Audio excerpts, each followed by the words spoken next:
అక్రమ గోమాంసంపై విశ్వ హిందూ పరిషత్ ధార్మిక సంఘాలు ఆందోళన చేపట్టింది.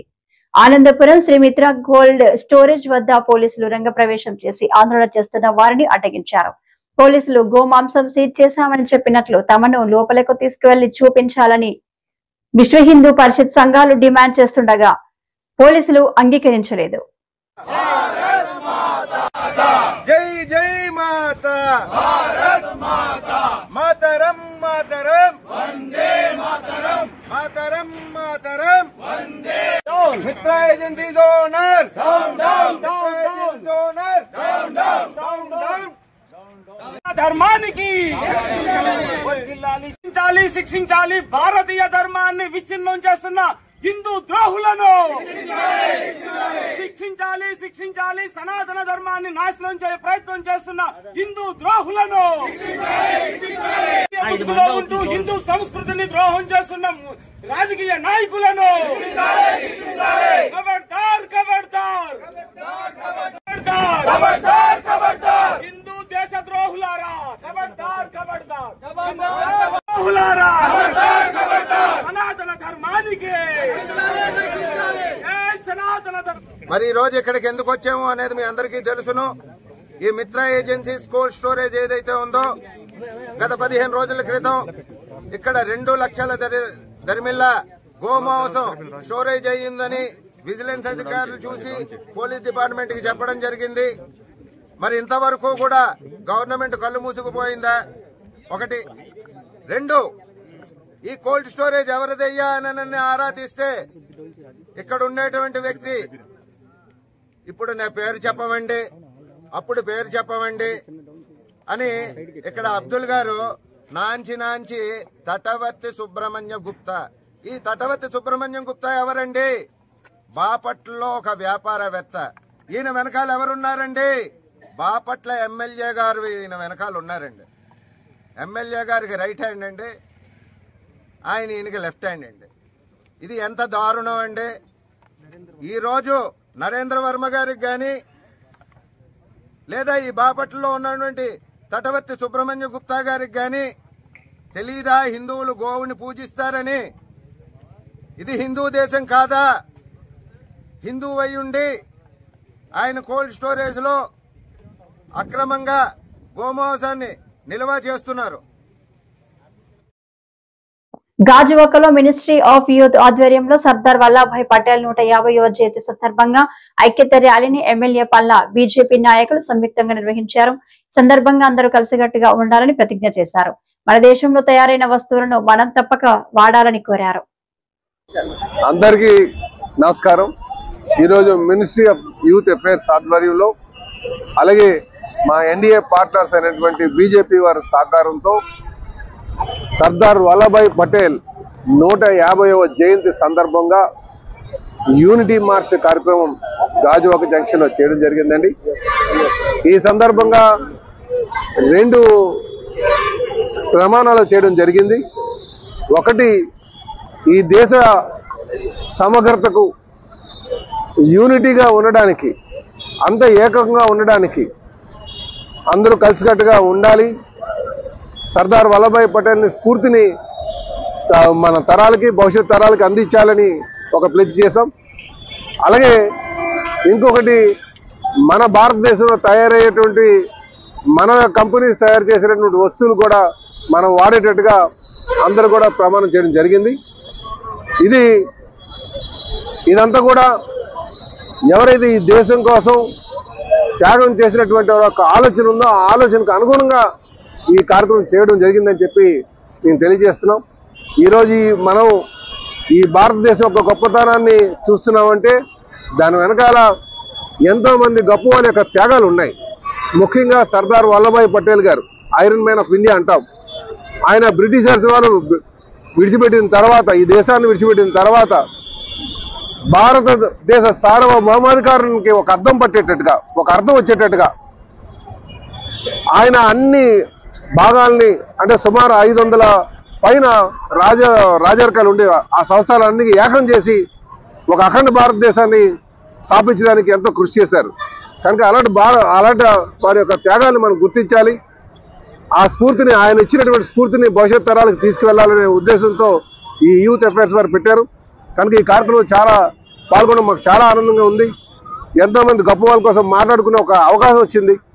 కనుక మనం అందరం కూడా ఈ దేశంలో ఉన్నటువంటి ఇబ్బందికరమైనటువంటి వాతావరణం, అది ఇంటర్నల్ సెక్యూరిటీ కావచ్చు, ఎక్స్టర్నల్ సెక్యూరిటీ కావచ్చు, దీని బారిన నుంచి మళ్ళీ ఈ దేశానికి ఎటువంటి విఘాతం కలగకుండా చూసుకోవాల్సినటువంటి బాధ్యత మన అందరిపైన ఉంది అన్నది మనం గుర్తు చేస్తుందని కూడా ఈ సందర్భంగా తెలియజేస్తాను.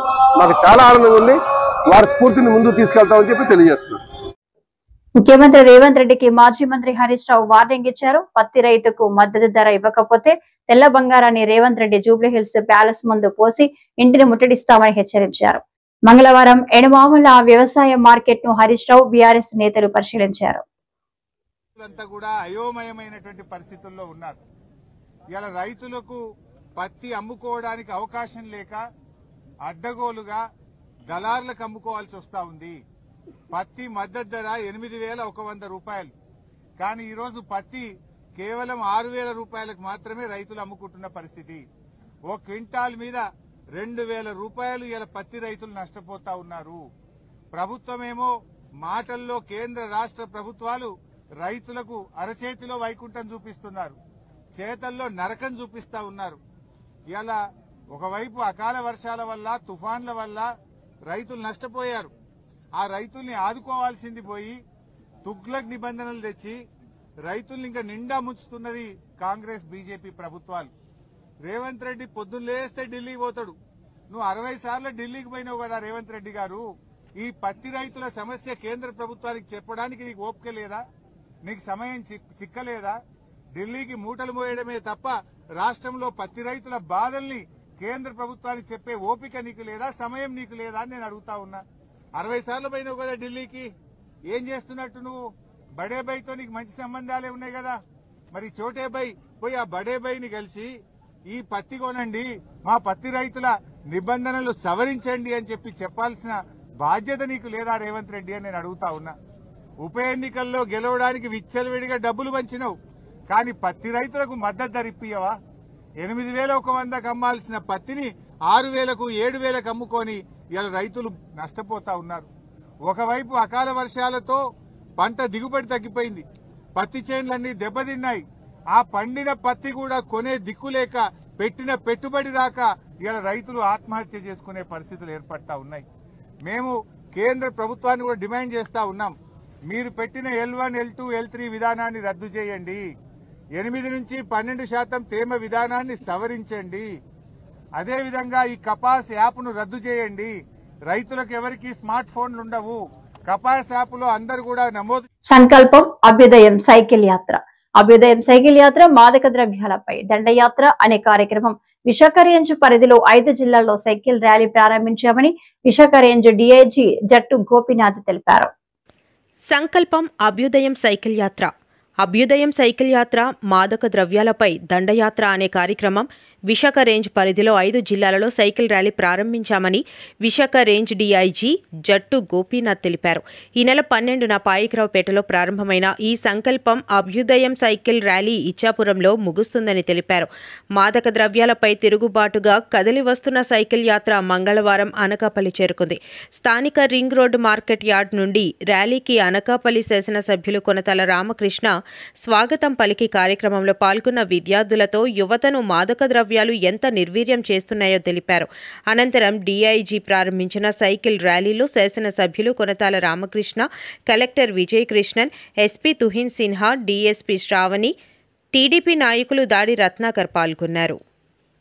7వ రోజు ఈ కార్యక్రమంలో మొదటి నుంచి ముందుండి ఎంతో ఉత్సాహంగా పార్టిసిపేట్ చేస్తున్నటువంటి మా పోలీస్ అధికారులకి, సిబ్బంది అందరికీ కూడా మనస్ఫూర్తిగా అభినందనలు తెలియజేస్తున్నాను. మొదట్లో ఈ కార్యక్రమాన్ని ఒక సమాజానికి ఒక మెసేజ్ ఇవ్వాలనేటువంటి ఉద్దేశంతో పోలీస్ శాఖ ప్రారంభించినప్పటికీ రోజు రోజు కూడా మన ఎమ్మెల్యే గారు చెప్పినట్టుగా ఇది ఒక ప్రజా ఉద్యమం లాగా డ్రగ్స్ పైన సమాజం చేసేటువంటి దండయాత్ర లాగా సాగుతుంది. దీనిలో ప్రతి ఒక్కరు కూడా పార్టిసిపేట్ చేస్తున్నారు.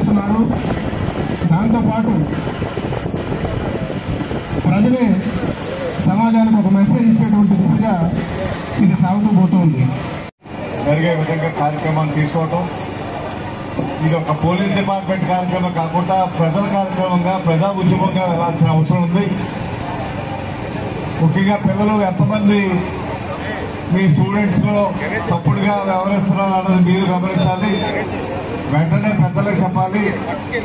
చెప్పి వాళ్ళు చెడు వ్యసనాలకు లోను కాకుండా ఉండే విధంగా మనం ప్రతి ఒక్కరు కూడా సమాజం అందరూ కూడా చూస్తూ ఉండాలి. లేదంటే ఇది చాలా విపరీతంగా అయిపోయి పిల్లల భవిష్యత్తు నాశనం అయిపోతుంది. తల్లిదండ్రులు రోడ్డు మీద పడుతున్నారు. ఒకరి నుంచి ఒకరు ఈ విచ్చలవిడితనంతో వెళ్తా ఉన్నారు. ఈ 10-11 సంవత్సరాల్లో సుమారు 200% పెరిగింది ఈ డ్రగ్స్ వాడకం. ఇది అరికట్టాల్సిన అవసరం ఉంది. ఇది సామాజిక దృక్పథంగా తీసుకొని ప్రతి ఒక్కరూ పిల్లలే కాకుండా తల్లిదండ్రులు, విద్యార్థులు, అదేవిధంగా ఉపాధ్యాయులు, అధికారులు అందరూ కూడా సమిష్టిగా చేస్తేనే ఇది విజయవంతం అవుతుంది. భారత రాజ్యాంగ దినోత్సవాన్ని పురస్కరించుకుని నవంబర్ 23వ తేదీ మధ్యాహ్నం 2 గంటలకు విశాఖ జిల్లా అంబేద్కర్ భవన్ వద్ద నిర్వహించబడనున్న భారత రాజ్యాంగ దినోత్సవ మహాసదస్సుకు భారీ స్థాయిలో ప్రజలను ఆహ్వానించేందుకు భీమ్ సేన్ సభ్యులు తగరపు వలస శ్రీనగర్ దళితవాడలో ఇంటింటి ప్రచారం నిర్వహించారు. భారత రాజ్యాంగ దినోత్సవాన్ని పురస్కరించుకుని నవంబర్ 23వ తేదీ మధ్యాహ్నం 2 గంటలకు విశాఖ జిల్లా అంబేద్కర్ భవన్ వద్ద నిర్వహించబడనున్న భారత రాజ్యాంగ దినోత్సవ మహాసదస్సుకు భారీ స్థాయిలో ప్రజలను ఆహ్వానించేందుకు భీమ్సేన్ సభ్యులు తగరపు వలస శ్రీనగర్ దళితవాడలో ఇంటింటి ప్రచారం నిర్వహించారు. సమాజంలోని ప్రతి దళిత పల్లెలకు సదస్సు సమాచారాన్ని చేరవేయాలనే సంకల్పంతో భీమ్సేన్ సభ్యులు ఈరోజు స్థానిక దళిత గృహాలను సందర్శించి కార్యక్రమానికి తప్పనిసరిగా హాజరవ్వాలని కోరారు. అనంతరం వారు నీలి జెండాలు చేతబట్టి జై భీమ్ నినాదాలతో ప్రాంతాన్ని హోరెత్తించారు. ఈ సందర్భంగా దళిత నాయకులు మాట్లాడుతూ ఈరోజు మనం ఉన్నత స్థానాల్లో నిలబడగలిగితే, ఉద్యోగాలు, రాజకీయాలు, వ్యాపారాలు, వృత్తుల్లో ఎదగగలిగితే అది డాక్టర్ బాబాసాహెబ్ అంబేద్కర్ వేసిన దారే కారణం. పోరాటం లేకుండా మార్పులు రావు. అగ్రవర్ణాల నుంచి ఎదురయ్యే దాడులు, అన్యాయాల నుంచి రక్షణ పొందాలంటే ఉద్యమాల్లో పాల్గొనడం అవసరం. మీకోసం పోరాడేందుకు ఎన్నో దళిత సంఘాలు, నాయకులు సిద్ధంగా ఉన్నారు. మీరు చేయాల్సిందొక్కటే, అటువంటి సదస్సులు, ఉద్యమాలకు హాజరై తోడ్పాటు అందించడం. మీతో పాటు మరో 10 మందిని తీసుకురావడం ద్వారా ఉద్యమాన్ని బలపరచాలి అని పిలుపునిచ్చారు. కార్యక్రమంలో పలు దళిత సంఘాల నాయకులు పాల్గొన్నారు. సోదరులందరూ కూడా ఈ రోజు మన గ్రామానికి విచ్చేశారు. దానికి కారణం ఆల్రెడీ ఇప్పటికే మీకు తెలిసి ఉంటుంది. సార్ ప్రసాద్ సార్ ముందుకు రండి సార్. ముందుకు రండి. దానికి కారణం మీకు అందరికీ తెలిసే ఉంటుంది.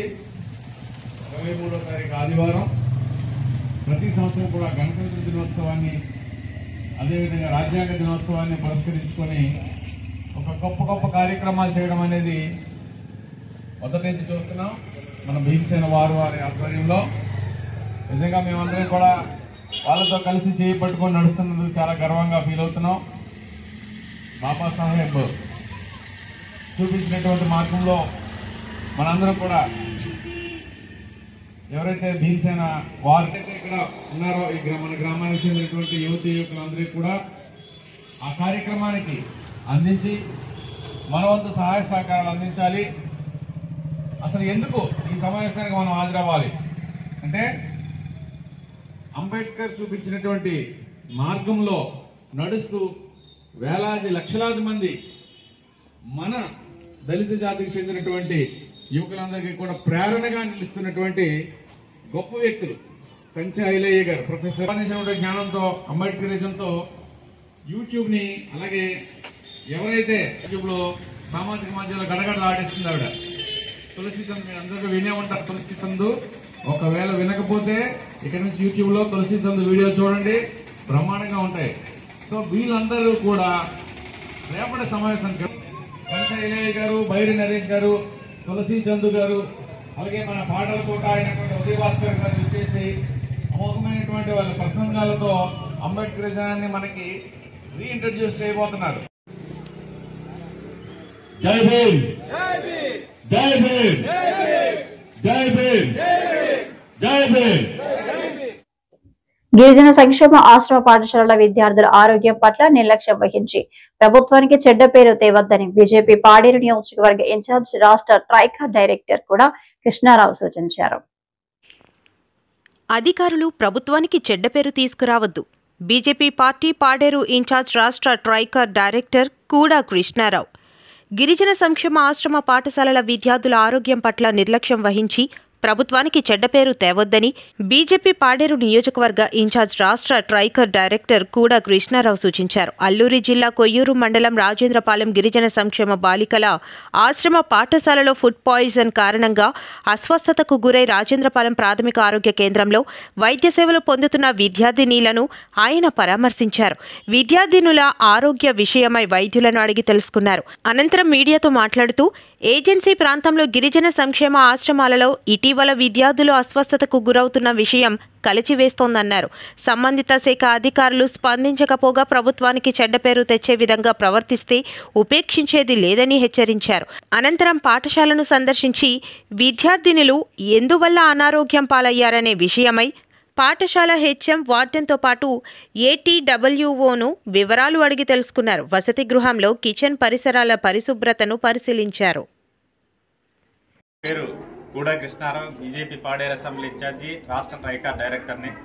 ఈరోజు అల్లూరు సీతారామరాజు జిల్లా పాడేరు నియోజకవర్గంలో కొయ్యూరు మండలం పర్యటన చేయడం జరిగింది. కలుషిత ఆహారం తిని కలుషితమైనటువంటి వాటర్ తాగి ఈరోజు 50 మంది పిల్లలు అనారోగ్యంతో బాధపడుతున్నటువంటి పరిస్థితులు ఉన్నాయి. దానికి ఇంకా రోజు రోజుకు పెరుగుతున్నటువంటి నిన్నటికి ఈ రోజు ఉదయానికే 10 మందికి పైగా పిల్లలు హాస్పిటల్కు రావడం జరిగింది. వాళ్ళ అవస్థ పడుతున్న వెంటనే అక్కడ ఉన్నటువంటి సిబ్బంది తీసుకొచ్చి హాస్పిటల్ చూపించడం జరిగింది.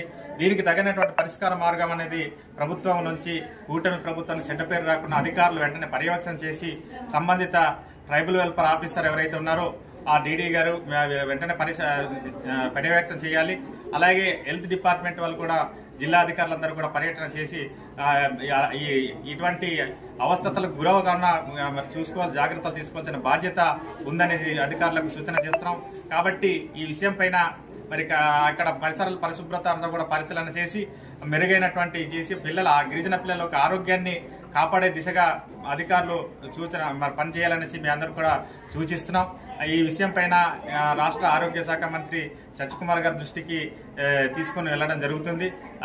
శ్రీకాకుళం జిల్లా మెలియాపుట్టి మండలం జలగలింగిపురం గ్రామం వద్ద గల అనిల్ క్రాంతి గ్రానైట్లు కార్మికుడి మృతి. క్వారీలో పేలుల్లో రోప్ కటింగ్ పౌడర్ వల్ల అనారోగ్యంకు గురై మృతి చెందాడంటూ ఆరోపిస్తున్న గ్రామ ప్రజలు, కుటుంబ సభ్యులు. గ్రానైట్ మాకు వద్దంటూ ఎన్నోసార్లు మేము జిల్లా కలెక్టర్కు అధికారులకు మొరపెట్టుకున్నా పట్టించుకోలేదంటున్న గ్రామస్తులు. నిత్యం గ్రానైట్ పేలులతో మాకు ఇబ్బందిగా ఉందంటున్న జలగలింగుపురం గ్రామస్తులు. గ్రానైట్ క్వారీల్లో నిబంధనలు పాటించడం లేదు. దీంతో అక్కడ పనిచేస్తున్న కార్మికులు వ్యాధుల బారిన పడి ప్రాణాలు కోల్పోతున్నారు. క్వారీల్లో వాళ్లను పేల్చేందుకు భారీ ఎత్తున బ్లాస్టింగ్లు చేస్తుంటారు. పెద్ద ఎత్తున మందుగుండు, జిలిటెన్ స్టిక్స్ నాటుతున్నారు.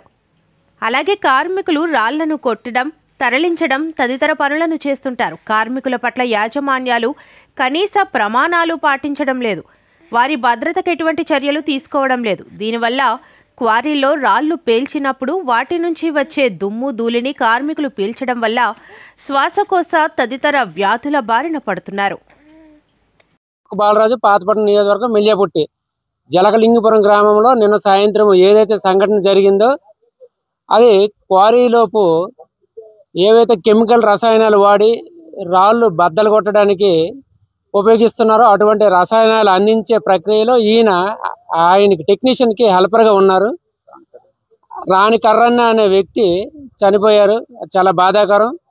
విషయం ఏంటంటే అక్కడ తెలుసుకున్న సమాచారం ప్రకారం ఈ రసాయనాల ఎఫెక్ట్ వల్ల ఆయనకి మొత్తానికి ఏదైతే జరిగిందో ఆయన అన్కాన్షియస్కి వెళ్ళిపోయి పూర్తిగా ఈ మరణం అనేది సంభవించింది. అయితే సకాలంలోపు ఈ క్వారీ యాజమాన్యం అనేది కూడా ఈయనకి వైద్య సేవలను అందించడంలో విఫలమైందనిసే మేము కూడా అక్కడ వైద్యులు ఉంచుతాము, మేము ప్రతి నెల కూడా వైద్య సేవలు అందిస్తున్నాం అని కూడా చెప్పడం జరుగుతుంది. అలాంటిదేం లేదండి. క్వారీలోపు వాళ్ళు ఎక్కడ వైద్యులు వస్తుంటారో వైద్యులు ఉంచడం లేదు. ఎటువంటి మెడికల్ క్యాంపులు కూడా క్వారీలో ఉన్న ఎంప్లాయీస్ కోసం అయితే ఏం లేవు. క్వారీలో ఫస్ట్ ఎయిడ్ ఏం చేస్తారు సార్? ఒక గాయం తగిలితే ఫస్ట్ ఎయిడ్ చేస్తారు. ఆయనకి ఏం కూడా లేదు. అన్కాన్షియస్ పొజిషన్లో ఆయన తెచ్చి ఇంటి దగ్గర పడేస్తే మళ్ళీ కాదనిసి మెల్లియపుట్టి పిహెచ్సికి తరలించారు. అక్కడ మా చేతుల్లో పరిస్థితి విషమంగా ఉంది. మా చేతుల్లో అవదంతే టెక్కలి జిల్లా ఆసుపత్రికి తరలించారు. అక్కడ ఎటువంటి వైద్యం కూడా జరిగినట్లేదు. అక్కడ మరణం సంభవించింది. ఇంకో విషయం ఏంటంటే అక్కడ పనిచేస్తున్న లేబర్కి